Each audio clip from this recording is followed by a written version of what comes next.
bahwa pemilu kita ini di bawah pemerintahan sebelumnya adalah pemilu paling brengsek dalam sejarah. Sah. 310 itu hampir 60% dari total pilkada kita. Gila itu. Kalau kita punya budaya malu, saya kira wajar kita mundur semua. KPU, Bawaslu, Mendagri, Kapolri. Gagal kita ini. DPR juga. Kita bangga sekali dengan hari ini karena apa? Sekali lagi terbukti apa yang diributkan orang selama ini. Bahwa pemilu kita ini di bawah pemerintahan sebelumnya adalah pemilu paling brengsek dalam sejarah. Sah. Kenapa saya katakan begitu?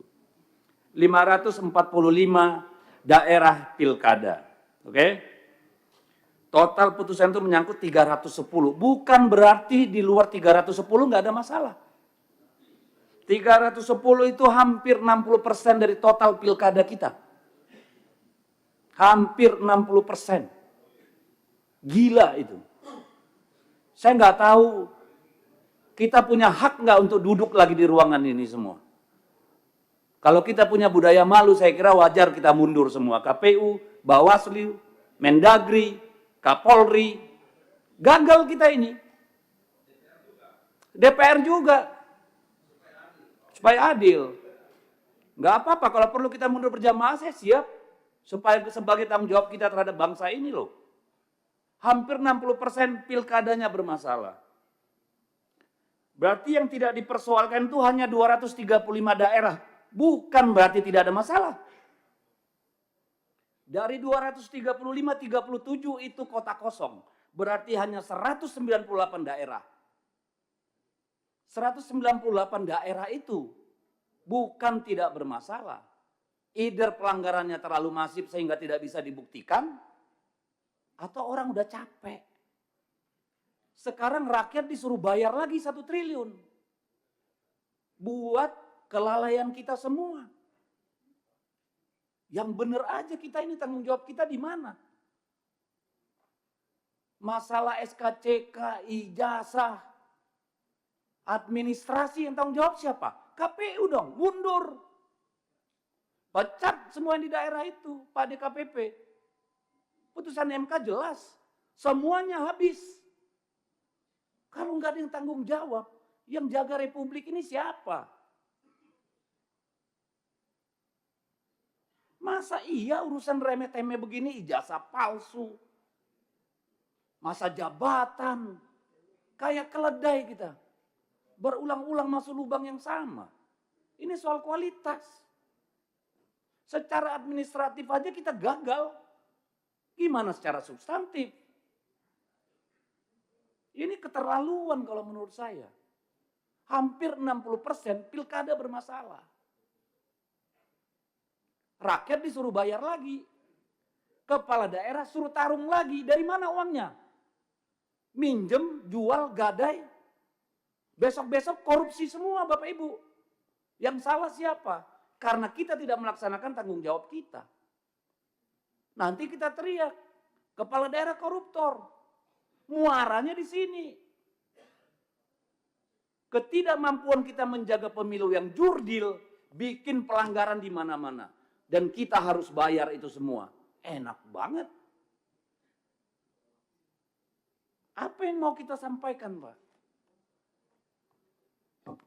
Tidak adil kalau ini ditimpakan sama pemerintah daerah. Sudah anggaran dipangkas, suruh lagi dibiayai nih kelalaian kalian semua.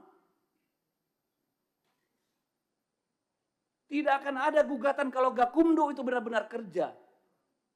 Tidak akan ada yang masif kalau PJ-nya itu benar-benar punya marwah. Bawaslu-nya kerja benar. DKPP-nya kerja benar. Malu kita, Pak. Ini bukan cuma soal anggaran, ini soal peradaban. Ini bukan soal teknis. Buat apa kita pemilu?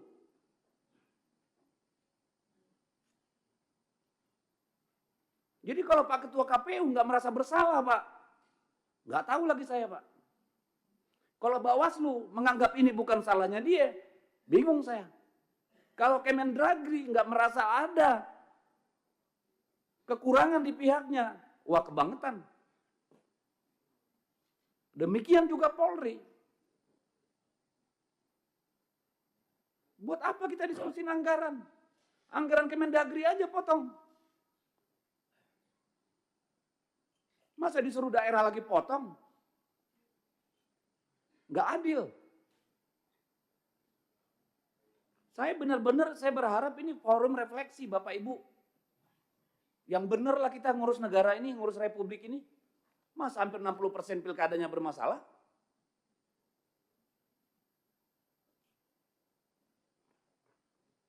Kapan kita mau jujur, Pak? Saya tanya nih Pak Bawaslu, KPU, dan Pak Kementerian Dalam Negeri. Ini yang mau kita wariskan, Pak. Dan ini akan direplikasi pada pemilu-pemilu berikutnya, Pak. Ujungnya apa? Hutan habis, tambang habis. Semua dihabiskan untuk membiayai pemilu, Pak. Apa nggak ngelihat efek dominonya kita ini? Saya minta tolong, saya keras karena apa?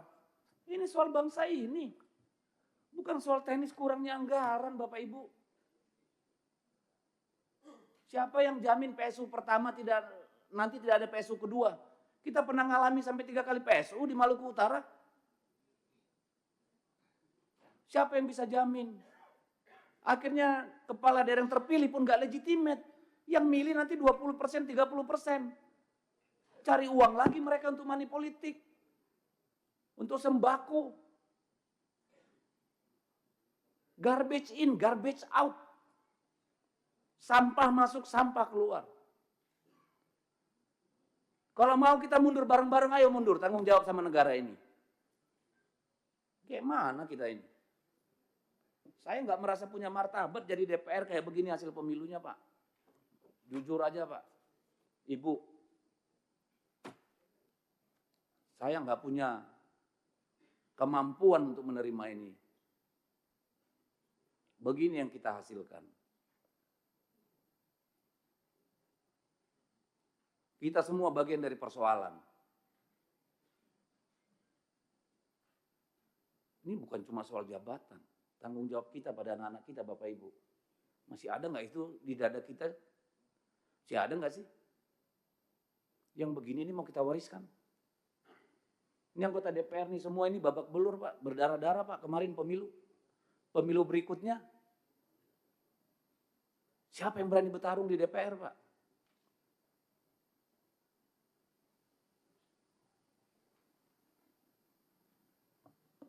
Saya habis kata, pimpinan, ini menyedihkan.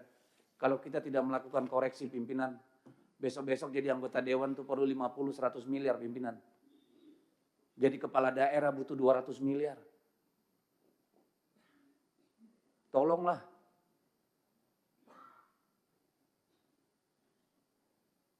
Saya minta tolong. Saya minta tolong bapak-bapak, ibu semua mundur. Kalau nggak berani mundur sendiri, saya ikut mundur.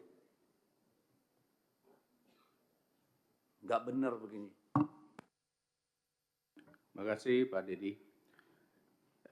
Catatan penting bagi kita semua, Bapak